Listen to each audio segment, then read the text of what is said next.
Hello, my name is Neil Benita. I have been a product designer for the past 12 years. Today, I lead the design for a company called Traceloop. And I wanted to talk to you about a problem that I've came across personally, both for my own work and managing other designers. And in all honesty, I will probably run into it in the future again, but hopefully by the end of this video, you and I can both avoid it in the future as much as possible, and be more successful as designer, have a better time, and help our team succeed. So what is this problem? So this is the pattern that I have seen over and over again, and if this resonates with you, then I think you'll get something out of this video.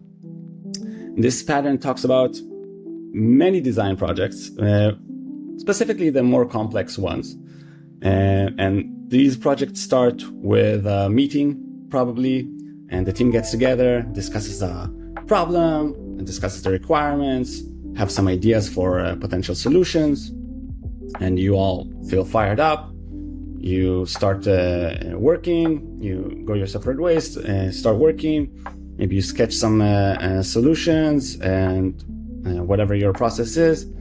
Some unknowns come up, but you're experienced designer, you have no problem, you power through them and you make progress. Now, as the deadline approaches, a few more of those unknowns pop up. And then problem starts to occur because do I redo some of the work that I did to account for them? Or do I ship anyway and put these off to that mythical phase 2 that will likely not come up in the next few months?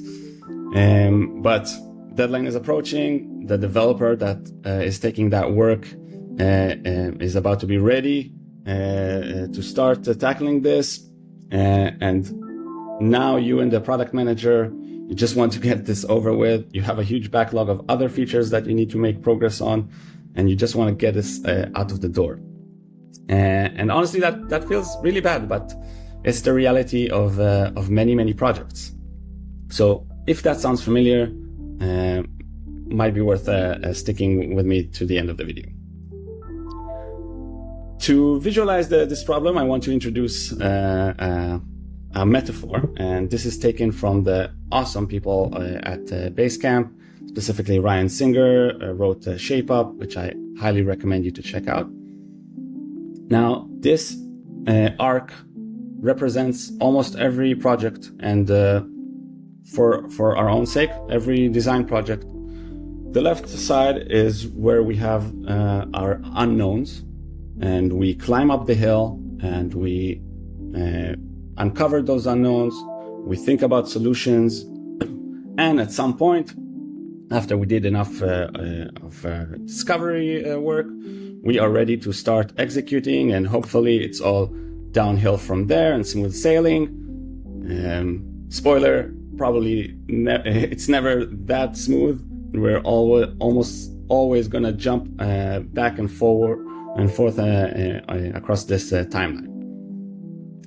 And why is this a problem? Well, that problem, which I mentioned earlier, is that as we move up the ladder of higher fidelity, from low fidelity to high fidelity, every change that we have to account for takes up much more time and energy.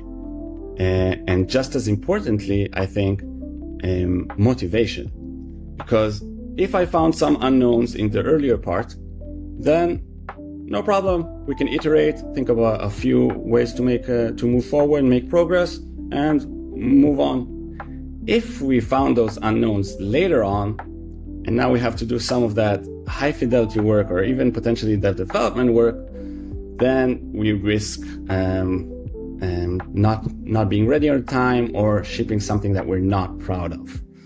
And to take this back to our hill chart,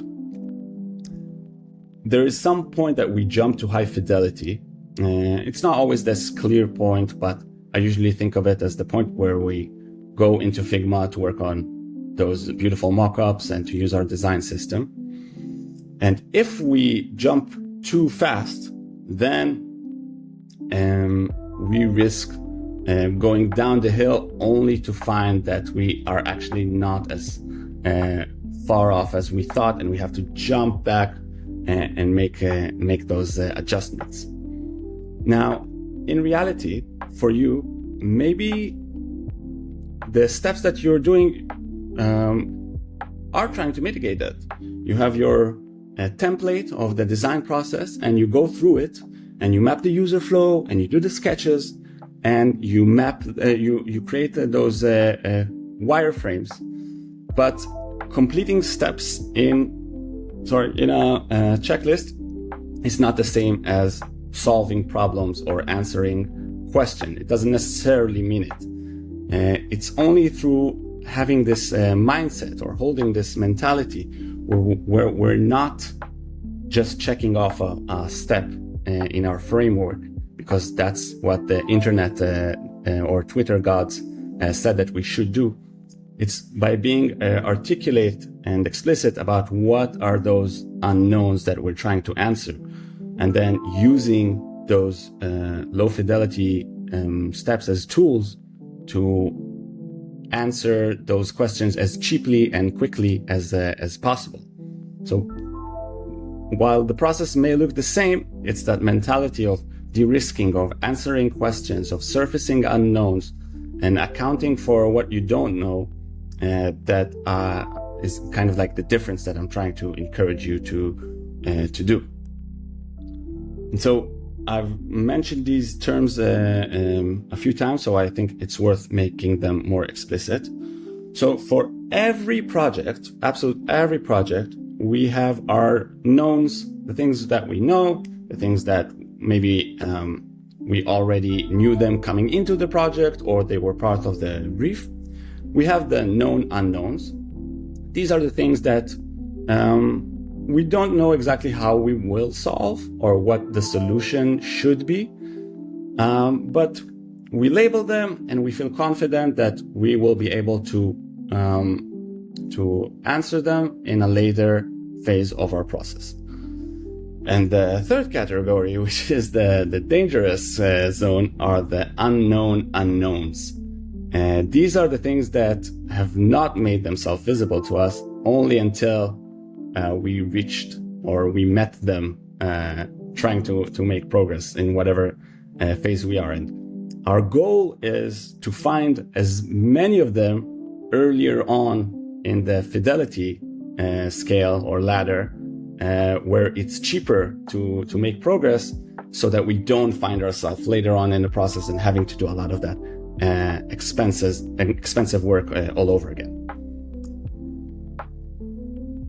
And an important thing to be aware of is that when we start out our project, the entire hill doesn't make itself visible to us. There are things that no matter how good we follow our process or keep this mindset, there are unknowns that we will not be aware of only until we discover them by doing the actual work. We can aim to, with this mindset, we can aim to make them visible earlier in the process, but we have to account for the fact that they will come up later on in the process. It doesn't mean that we didn't do a good job, that we failed. We just want to aim to de-risk as much as possible and bring them and answer them earlier in the process as much as we can. So you're never as far up the hill as you thought, because there are those unknown unknowns that will set you back, sometimes just a little bit, sometimes a whole lot. I think it's a natural and something to account for. Now, as designers, we are that low fidelity ladder often looks something like start with sketching and get to detailed design. Maybe we do wireframes, maybe we do a prototype, maybe we do usability test. But regardless of that process, of what our process is, what is very important for me to articulate is that the de-risking that we're trying to achieve doesn't start in sketching. It starts earlier on in opportunity discovery. This is the part of the process where we are defining the problem that we had set out to solve. We are understanding the requirements for answering that problem. We're defining why it's important that we do this now instead of working on the million of other problems that we know we should be solving. And this is usually the responsibility of a product manager, but it's very important that we are involved with this project, because no matter how good of a designer you are, if we made a mistake, some bad assumption here, or some hidden assumption that we made, some preconceived notion that we had that we didn't really validate, no matter how good of a designer you are, if you got to a later stage like a wireframe or a high-fidelity mock-up or development, and you find out a problem here, then that's a recipe for a lot of pain, unfortunately. Potentially either going to ship something that you don't feel very proud of, or you're gonna redo a lot of work. So it's very important that we do this phase right. I have a separate video about how we as designers can contribute to this phase and try to ensure a better outcome. I'll link to it in the notes.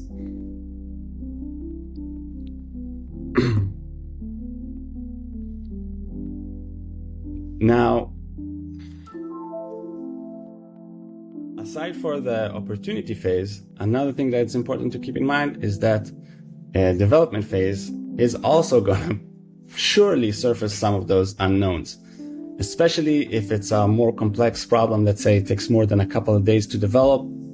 I can pretty much guarantee that you will have some of these unknowns come up in the development phase. And there is nothing we can do to completely avoid it, but if we have a developer engaged and involved and really a part of the earlier stages of the process, then we can greatly reduce the risk of getting to a development phase only to find out that we have some technical constraints that we didn't account for, and we have to redo a lot of the work or put this aside until a later date. So something to keep in mind. And also another part of this, having a realistic expectation that how long a project will take. And when you make these effort estimations, something to account for, take this buffer because those unknowns will surely come up. Now, I mostly talked about shipping on time and de-risking and avoiding pain, and those are all super important. But key takeaway that I want you to have is that this is also very much about having a better time, because if you're watching this video, I'm assuming that you are a designer that cares about their craft. You care about helping your team succeed, and if things don't go well, you feel bad about it. And I think a big advantage of this is hopefully avoiding that demotivation that I mentioned in the beginning, that comes with the territory of doing a lot of work over. So to recap, in your next project, remember this hill chart. You don't have to draw it, although that I often find it very useful. But remember it. Make sure that that the opportunity is clearly defined. Try to poke holes in it. When you are ready to move to low fidelity design, have those unknowns in the back of your head. Note them, discuss them with the team. Tie the work that you're doing to those questions that you're trying to answer. Only move forward to the next phase when you feel like you are ready and that you have answered those questions to the best of your ability, while also keeping in mind that sometimes you just have to make progress and to discover those unknowns. So it's keeping that balance. Make sure to have a developer involved as early as possible in the design process to avoid some of those unknowns popping up in the implementation phase. And and when you're planning, just remember that it's a natural part of the process, and you need to account for and put those buffers in place to avoid shipping something you're not proud of or delaying the project. Yeah, so that's it. That's what I have for today. I would love to hear from you. If you found this useful, if this resonated with you, let me know in the comments, and please let me know if you'd like to see more of these videos.